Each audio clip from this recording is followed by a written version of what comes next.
My uncle proposed we have sex. I, 28F, am still trying to process my feelings about this. I've known my uncle, 60 plus M, all my life. He married my mom's sister. I've lived under the same roof since I was 7 and moved out at the age of 23. He's the goofy uncle, but whenever you needed someone to talk to or help, he was always there. I've been with my boyfriend for 5 years and my uncle has been there for us individually and as a couple. I had been talking to him about my relationship over the summer and one night, out of nowhere he asked if we could go out during the weekend. I figured it was to talk more about it without having my parents listening. They still live with him. He asked if we could go to a motel. I naively asked what would we do in a motel if we're just going to talk. He goes on to say that he would like a sexual experience with me. He was very graphic and detailed about the things he would like to do to me. I froze. I just sat there stunned as he complimented my body. How long did he feel this way about me? Just thinking about it disgusts me. He said no one has to know, that we're both adults and we don't have to tell our SOs. I said no at least 25 times and ignore explicit questions. I don't know what to do moving forward. I spoke with my therapist about this.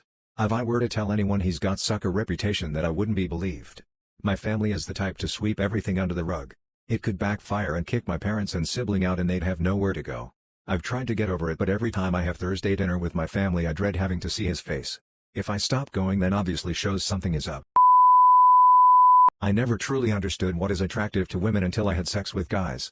I am a bisexual male who recently started hooking up with men later in life, early 50s. I started after my divorce and a brief return to trying to date women again. Online dating wasn't around the last time I was dating, or if it was, it didn't have much popularity, so it's a new world for me. So, I was getting frustrated and decided to finally try men. It was something that I repressed for most of my life and I figured it was time to finally see if this was real or not and if I actually liked it. So, my personality is more passive, socially awkward and just a low-key, easygoing, nice guy who tries to get along with most people. My energy runs more feminine, but I am not overly effeminate, if that makes any sense. That obviously never worked well with women, despite what society says women want, and I never fully understood why until now. This works in my favor, totally with guys though. I'm a bottom sexually and happy to let someone else take the lead as long as boundaries are respected and he's not abusive. I pretty quickly realized how much you are dependent on him for a good experience. You have to feel safe with him because he's a lot stronger than any woman. You have trust that he will respect boundaries and frankly, you have to hope his dick works. Once all those things line up, it's fucking awesome. Most times they don't. I met guys who were pretty much exactly like me and just got turned off. I finally understood why, and I could be wrong and don't want to speak for women, but this is how I see it. When you are letting another person penetrate you, or considering it, you want to see evidence of confidence because that is a very vulnerable feeling. If you think that he won't know what to do or will wait for you to lead him around or won't be able to manage his emotions, it's just not an appealing prospect. I used to think guys who were very confident or had big dick energy were kind of jerks, but shit, I see the appeal now. I can also tell when guys are trying to fake it. I see it walking around in public, just people watching. I see men from young to old of all different types and looks and can tell who is more attractive, and I was blind to it before. I regret having a child with my boyfriend. I am 5 weeks postpartum with a healthy baby boy. Since giving birth I feel like I'm being forced into a depression. He makes jokes telling me to kill myself and how they'll be fine. Telling me I can leave now, just not without my son. Hardly spends any time with me and prefers being his friend. Told me that if I didn't have sex him soon he would get someone else too. I'm only 5 weeks PPW, a second-degree tear in stitches. I ended up having sex week 3 PP in fear of him cheating, and he compared my vagina to walking down a shopping aisle. Also said he used me to nut. I recently suspect that he is cheating. I want to leave so bad, but I don't want to break up my new family. A happy family is all I've ever wanted, but crying holding my son every day won't give me that. I left my country just to avoid paying child support to a child that isn't mine. 18 years ago, I came to know that my son wasn't mine. He was 3 when I found out my wife cheated on me with my friend. I was devastated. It is as if my whole world just crushed. My best friend, who I thought was my well-wisher, betrayed me in the worst possible way. Needless to say, we got divorced. And my ex didn't suffer any consequences. The court doesn't care if the kid is your biological child or not. You have to pay for child support. My ex was vindictive, so she intentionally quit her job so that she could get more money. After 6 months of this I reached my breaking point. At that time a work friend of mine joked that I should just leave this country. That's when it hit me. I am not going to spend the next 15 years of my life caring for the bad decisions my ex made. I started to plan my exit. I took out all the money from my bank account. I quit my job and sold my car. I also sold some of my belongings. I never said a word to anyone except for my mom. She knows where I am and I am 100% sure she won't snitch. The last thing I said to my ex was I would rather die than pay a single penny to you via text. From there I boarded my flight and went to a country further away where they cannot find me. For the sake of my privacy I will not mention which country. But let's just say, I came to country A by plane and from there I journeyed by road to a nearby country. It is a third world country with a lot of greeneries. It wasn't that hard considering if you bribe the border guards they will let you in the country. From there, I started to teach English in a primary school in a village.